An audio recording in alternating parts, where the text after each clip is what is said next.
Shabbat Shalom. So wonderful to be with you all here today in celebration of Shabbat and this family and this bar mitzvah, and just to be together. It was a big week for the Jewish people. So I'd like to begin today by going back into ancient history, if you can remember this far, a time before iPhones. Can you remember? And more specifically, before GPS. That time when you just had to know where you were going. Remember that? Or if you didn't know, you either got lost and had to pull over to a gas station or something and ask somebody directions. Can you imagine? Or you had to get a map and figure it out. And then once you figured it out, and you knew where you were going, you sort of develop a mental map in your mind how to get to places. That's how we used to do it. I have to tell you, I've lived here now 9 years. I still don't know how to get around the city. I don't know how to get around the city because I don't have a mental map, because I don't need a mental map. I have Google Maps. The point is to really know a place, you have to have some kind of map in your mind, an outline as to where things are and how to get around. But that's not only true of navigating cities and countries, it's also useful to have a mental map to navigate ideas and stories. And so as we're at the beginning of the Torah, I want to give you the basic outline, a mental map of the Torah that we're starting anew. And in order to do that, I'm going to focus, in this particular approach, I'm going to focus on the beginning and the ending. So let's look at the beginning and the end of the Torah. In the beginning, you have a perfect place, the Garden of Eden. And God puts people there and basically says, you can stay here in this perfected bliss for eternity. It's yours. Nothing you need to do, but just don't do this one thing. Just don't eat from that tree and you're golden. Not 5 minutes go by. And what do? The exact single thing they're not supposed to do. And we can all understand this. See, if I told you, look, you can go in and out of any door in this sanctuary. Every door gets you where you need to go. Just that door. Don't go through that door. I guarantee you that by the end of the service, several people will have gone through that door. Some of you are even thinking about it right now, even though it's totally made up. Or is it? Because God knows human psychology. And the moment you create a prohibition, you create an incentive to violate the prohibition. So there's this prohibition, and you know it's going to be violated, because why else does the story need a prohibition? It's like that Anton Chekhov comment about devices in stories. He said, if in the first act you have hung a pistol on the wall, then by the last act expect it to be fired. Otherwise, why have a pistol there? So the Torah begins with human beings in a place of perfection that you know they are going to lose. And at the end of the Torah is the land of Israel. From Eden on, the rest of the Torah is about getting into the land of Israel. In other words, they lost paradise. They wander. There's problems. There's leaders. There's rebellions and idolatry. There's commandments. And they're supposed to end up in the equivalent of Eden, which is the promised land flowing with milk and honey. But there are two problems with this. First of all, by the end of the book of Deuteronomy, the end of the Torah, they actually have not entered the land of Israel. The whole point of the Torah is to get to the land of Israel, and they never get there. They're still in the wilderness. And the second problem is that when they do enter the land of Israel in the 6th book of the Bible, in the book of Joshua, it's not so Eden-like. It's messy, bloody, uncomfortable business. It's nothing like they were promised. It's not like this perfect, wonderful entrance where the people open up their arms and roll out the red carpet and say, obviously, the land of Israel is meant for you. Here it is. And why is that? Why is it that we leave perfection for this very difficult conquest of the land? And I don't have to tell you this, but the land of Israel has never been an easy conquest. It was never just handed over to our people at any time, not in ancient times, not in modern times, and there is to this day an international obsession with taking it away from us. And so the way I want to deal with this question of why we did that is to use what may actually be one of the most difficult verses in the entire Torah. We read it this morning. It's in our Parsha, where God says, Na'aseh Adam b'tzalmenu. Let us make man, that is humanity, in our image. You see the problem with the sentence? What do you mean, God, let us make man? Who's the us?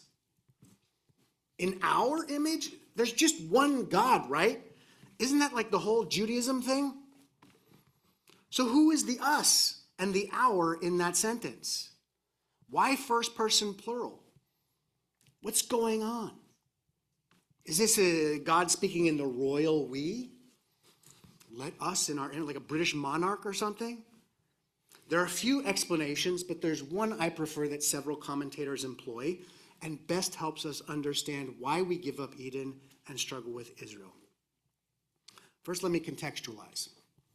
Our tradition teaches, especially Maimonides and the mystics, talk about creation of the world in this way. Yesh me'ayin, which means it was made into something from nothing. And that word, meaning nothing, ayin, we say it every morning in our prayers, every day. But it's really early in the service before the Jews actually show up to synagogue, so you may not have noticed it. Here's what we say. Umotar ha'adam min ha'behema ayin ki hakol havel. The superiority or the advantage of a human being over a beast is nothing. All is vanity. What does that mean? It means that both human beings and animals both die. So the advantage that humans have over them is ultimately nothing. But here's what our commentators say, and our sages say, and what they did with this jumble of issues. They say that when God says, let us make a human being, who is God talking to? Let us. Who's God talking to? God is talking to us, to human beings. And what that means is that unlike Eden, unlike angels, unlike the earth and universe, unlike every other creature which are perfectly formed, you as a human are not perfectly formed. You are unformed. You human being have to help me, God, to co-create you because I'm not doing it by myself. You get it? And when our prayers say that the superiority of human beings over animals is nothing, Hasidic commentators say, but wait, doesn't this verse about God creating us with us now reveal exactly what our advantage is? Because a beast is a beast is a beast.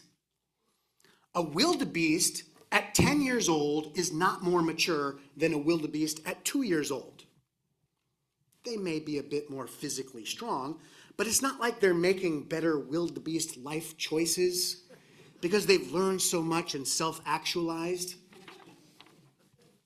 Human beings, on the other hand, have a certain ayin, a certain nothingness. We're not totally formed.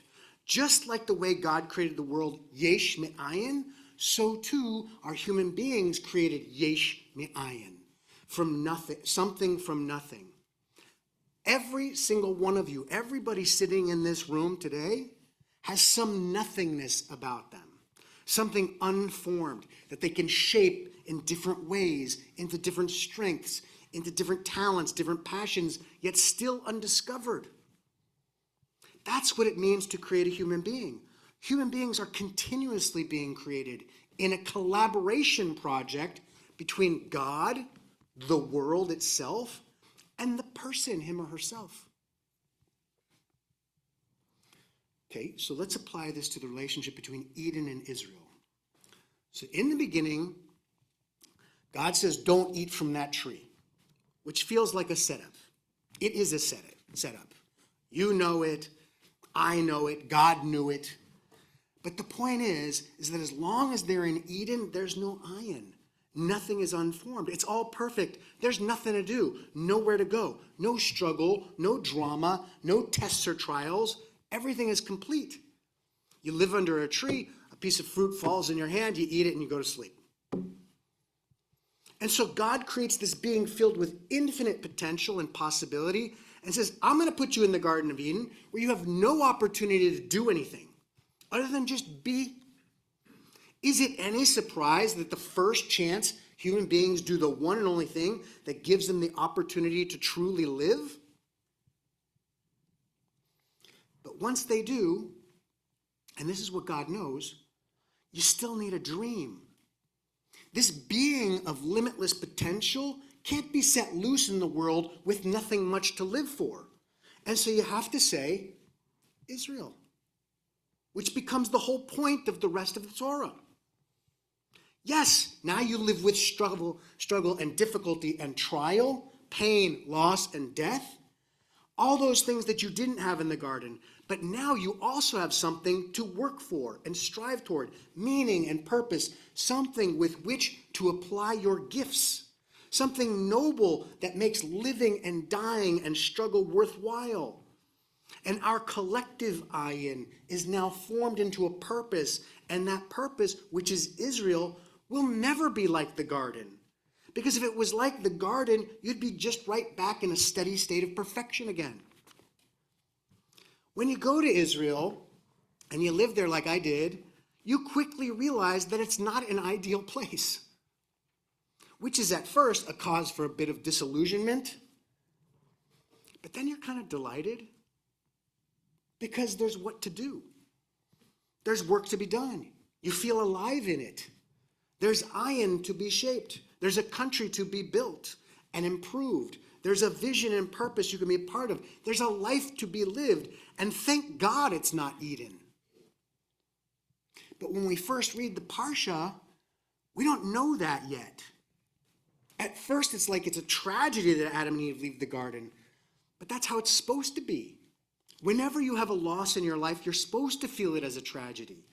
It takes a while before you look back on your life and you say, that loss, that pain, that tragedy, it also had its blessings too. Because every loss has a hidden blessing. But you're not supposed to say it right away. You have to feel the loss in order for the blessing to eventually reveal itself. And then gradually, you realize there's an Israel. And at the end of the day, that's why the true name of the Jewish people is struggling with God. And how do you say struggling with God in Hebrew? Yisrael, Israel. And what's the struggle? The struggle is that there's a part of us that wants to go back to Eden, where everything is steady and perfect and complete. But we know better.